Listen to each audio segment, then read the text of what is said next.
Si Lola ang nagpalaki sa akin. Tuwing nasa trabaho sina Mama at Dad, dadalaw si Lola para lang alagaan ako.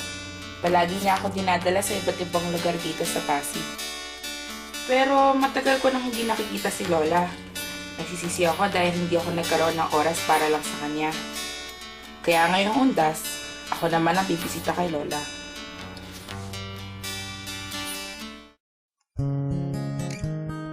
Sabi ni Lola, start everything with a prayer.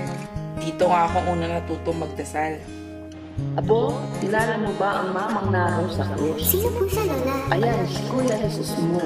Kung magdadasal ka ng mabuti, pakikinggan ka niya at tutuparin ang lahat ng mga pangarap mo. Sabihin mo lang kay Kuya Jesus ang iyong mga hiling-hiling. Lord, mahal na mahal ko si Lola. Palagi mo siyang babantayan, ha?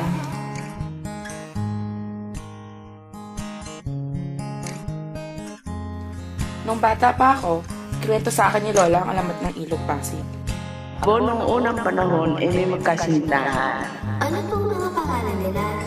Sila si Lipas at Idime. Isang araw, naglalakbay sila ng dalawa.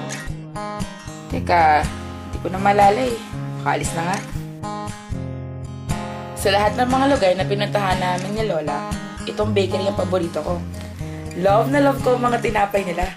Bawat kikat ng kanilang specialty. Di mo akalain na tinapay lang yun. Sobrang sarap. Si Lola ang unang nagpakilala sa akin ng bakery na ito. Apo, alam mo ba ang bakery na ito ay nagtitinda ng kasiyahan? Ha? Paano po yun, Lola? Sa isang kagat lang, parang lahat ng masasamang bagay ay naglaho. Ang sarap na to, Lola. Lola, pinapatay ng sapa. Simula noon, palagi niya akong binibili ng di mo akalain tuwing bibisita siya. Ngayon, ako naman ang magdadala nito kay Lola.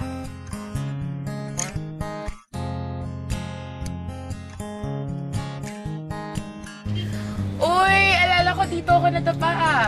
Si Lola pa nga nagtinasusugat ko nun eh. Medyo masakit.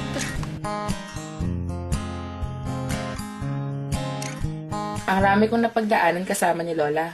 Lahat ng lungkot, saya, at nung hindi na kami nakita, parang may bahagi na aking buhay na nawala. Kaya sa pagbibisita ko sa kanya, ako naman ang makikwento. Dahil hindi ako makakarating sa puntong ito hindi dahil sa kanya.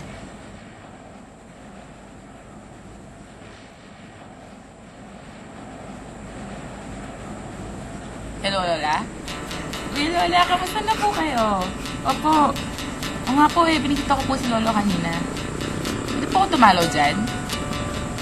Ah, pwede? Oh, sige, sige, Lola.